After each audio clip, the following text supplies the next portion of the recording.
reumatoidea.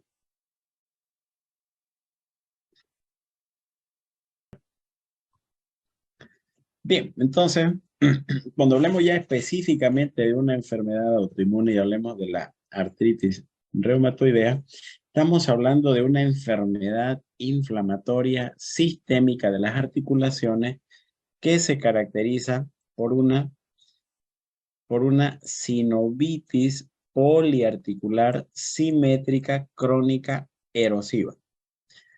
¿Qué significa sinovitis? ¿Alguien me puede decir?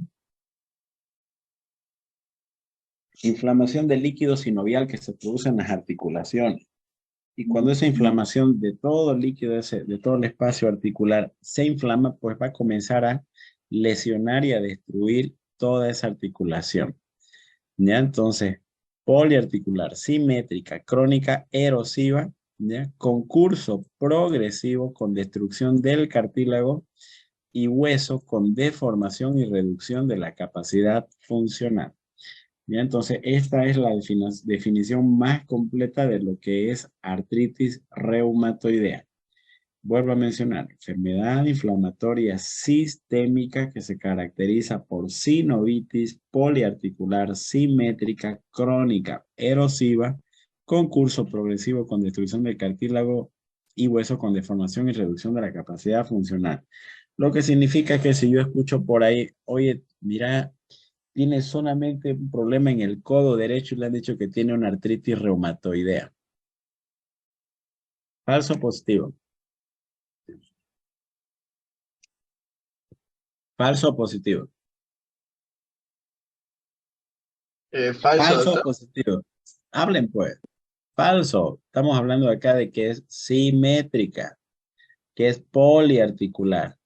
Entonces, si me habla alguien de que la artritis reumatoidea es de una sola articulación, ¿no es cierto? Y que no hay destrucción después de unos 5 años que le está doliendo, pues eso es falso.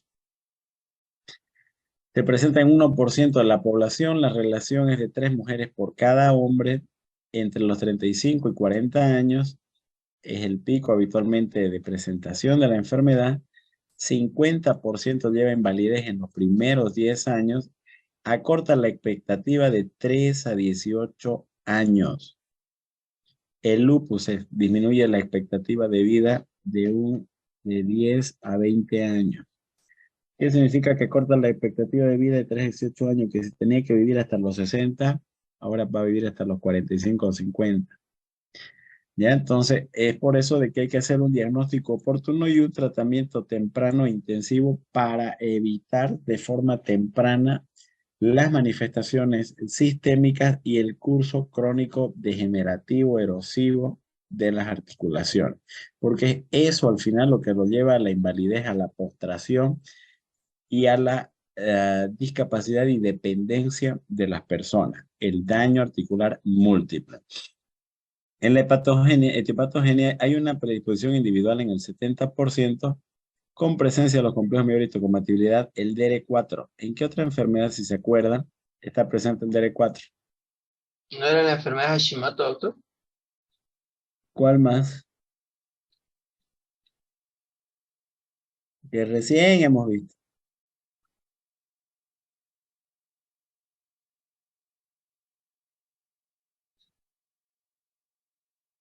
Diabetes tipo 1, DR3 y DR4. Factor de protección, ¿cuál era? El DR2, creo, doctor. El DR2. Entonces, para que se den cuenta de que muchas enfermedades autoinmunes comparten mismos complejos mayores de histocompatibilidad.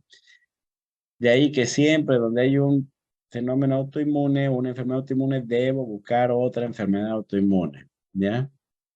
El DR1 también está presente, el DR10 también, por lo tanto, siempre estas enfermedades son poligénicas. Entonces, aparte de tener una predisposición individual, le sumo factores ambientales, infecciones, Epstein-Barr, tuberculosis, citomegalovirus, micoplasma, rubiola, parvovirus, el tabaco como el único factor demostrado como factor ambiental, ¿ya? O los niveles bajos de testosterona o de cortisol bajo, ya es el siguiente punto. Tengo el factor genético.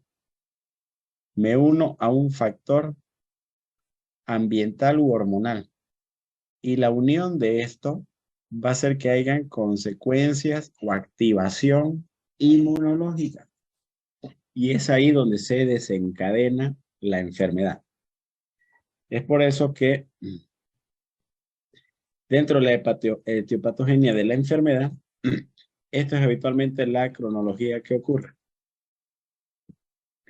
Primero, ¿qué es lo que ocurre? Hay una infiltración del linfocito CD4, que es el CD69, en la sinovial a nivel perivascular. En segundo lugar, estos linfocitos CD4 van a producir macrófagos y estos macrófagos van a producir factores de inflamación, interleucina 1, interleucina 6, factor de necrosis tumoral alfa, y los linfocitos B, o sea, estos linfocitos CD4 van a activar a los macrófagos y a los linfocitos B.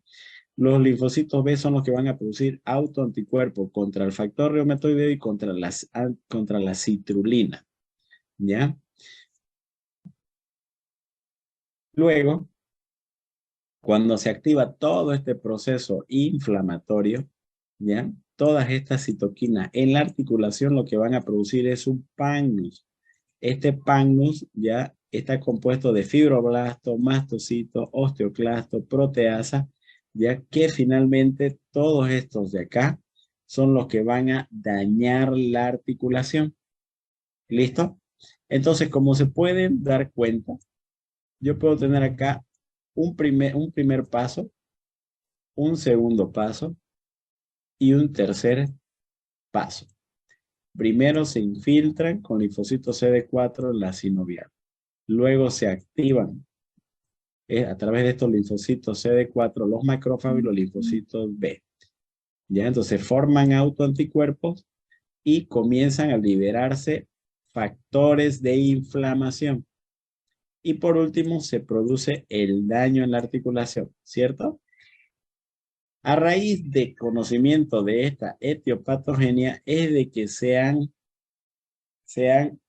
estudiado los diferentes medicamentos que actúan en uno de estos niveles de la enfermedad. ¿Ya? Así, por ejemplo, cuando yo tengo presencia de anticitrulina, factor reumatoideo, me está indicando sobre todo que va a haber una enfermedad sistémica asociada. Cuando tengo yo un pagnus, me está indicando que va a haber una destrucción ósea. Y es por eso, por ejemplo, que los inmunosupresores como el metotrexate van a actuar disminuyendo en el primer paso la infiltración de los linfocitos CD4 o el CD69. ¿Ya? Entonces, por eso que el metotrexate actúa a este nivel, en el paso inicial 1. Eso significa que si el paso inicial 1, que es la infiltración de estos linfocitos CD4, no se produce, pues no se va a desencadenar los otros pasos. De eso se trata y por ende se va a inactivar la enfermedad, ¿cierto? Pero también hay otro tipo de medicamentos que actúan en otros niveles. Por ejemplo, está el antifactor, el antifactor de necrosis tumoral alfa, que ya son anticuerpos monoclonales, el infliximab o el etanercept, ¿ya? También está el antilinfocitos B, los anti-CD20, que está el rituximab, que cambian también la evolución de la enfermedad. Y para disminuir el pan o la inflamación, aquí están los AINES y los corticoides. ¿Me entienden? Entonces, los diferentes grupos de medicamentos actúan a diferentes niveles dependiendo de dónde es que esté el proceso. Es por eso que habitualmente cuando viene el paciente ya viene cuando hay un dolor, cuando hay deformación, porque ya se produjo el pan. Entonces yo lo que tengo que hacer aquí es desinflamar habitualmente con corticoides y eso que me sirva como puente para iniciar posteriormente metotrexate. Cuando yo inicio metotrexate voy a cambiar el curso de la enfermedad, fármacos modificadores de la enfermedad. Entonces voy a cortar el paso 1 y por ende el paso 2 y el paso 3. ¿Ya? Entonces esa es habitualmente la forma en la que se tendría que razonar cuando se va a hacer el tratamiento de un paciente con artritis reumatoidea. Entonces hay síntomas generales, puede haber artromialgia, pérdida de peso, febrículas, depresión. Las características que les mencionaba, entonces, es una afectación poliarticular, sin eritema, simétrica. Dolor al movimiento, con predominio de articulaciones pequeñas, manos y pies, con rigidez matutina de 1 hora. ¿Ya? Entonces, todas estas son características articulares de afectación articular en la artritis reumatoidea. ¿Cuáles son las articulaciones más afectadas? Las metacarpofalángicas, las muñecas, las interfalángicas proximales, no se olviden, no las distales, y las metatarsofalángicas.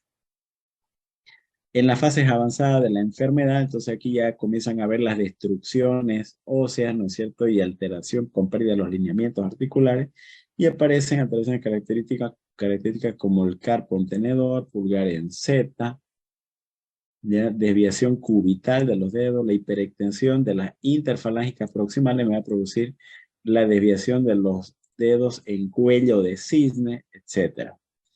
¿Ya? Bueno, entonces desde el año 1987 la Sociedad o el Colegio Americano de Reumatología manejaba estos criterios para diagnosticar artritis reumatoidea. Tomaba en cuenta la rigidez matutina, artritis de 3 o más articulaciones y artritis de las articulaciones de las manos, que sea simétrica, que haya nódulos, factor reumatoidea del suero y que haya cambios reumatológicos. ¿Ya? Tomaba en cuenta todos estos criterios para el diagnóstico. Pero eso ha ido cambiando, ¿ya? Porque pueden haber también manifestaciones en otras zonas que no son tan frecuentes. Por ejemplo, en la rodilla puede haber lo más invalidante, ya que son los quistes de Baker, que son herniaciones en la cápsula que crean un quiste en la región poplitea, en la parte posterior. Presiono y duele la parte posterior de la rodilla. Y si me duele, ¿no es cierto? Entonces tengo que investigar si no hay quistes popliteos, que se llaman quistes de Baker. Una forma poco habitual de presentación de la artritis reumatoidea es como una subluxación atlantoaxoidea. 5% de los pacientes con artritis reumatoidea manifiestan la enfermedad inicial como una subluxación atlantoaxoidea. ¿Ya? Esto es de diagnóstico netamente radiológico y ellos manifiestan todo el tiempo cervicalgia. ¿Ya? Entonces, para eso siempre se tiene que pedir una radiografía cervical AP y lateral, donde se observe bien el atrás y la articulación atlantoaxoidea como tal. En relación a la clínica articular, hay que valorar siempre dos categorías. Primero, los signos y síntomas reversibles relacionadas con la sinovitis. Y en segundo, el daño estructural irreversible causado por la sinovitis. ¿Ya? Entonces son dos cosas. Si tengo síntomas relacionados a la sinovitis y si ya tengo un daño estructural irreversible a raíz de la sinovitis. Esto es útil para estratificar la enfermedad y determinar el pronóstico médico quirúrgico, ya que el daño estructural generalmente empieza entre el primer y segundo año de la enfermedad. ¿Ya? Entonces, es por eso que en estos pacientes se deben pedir también proyecciones radiográficas para determinar si hay erosiones óseas que me puedan indicar un daño estructural irreversible, esto secundario a la sinovitis del paciente. ¿Ya? Entonces, eso por una parte. Segundo, la rigidez matutina, que es una característica universal de la inflamación sinovial en la artritis reumatoidea. Como les mencioné, más de 1 hora. Depende de la inmunización prolongada durante el sueño, el fenómeno GEL. Y entonces, eso siempre a tomarlo en cuenta. Aquí miren el lineamiento articular. Aquí está desviado.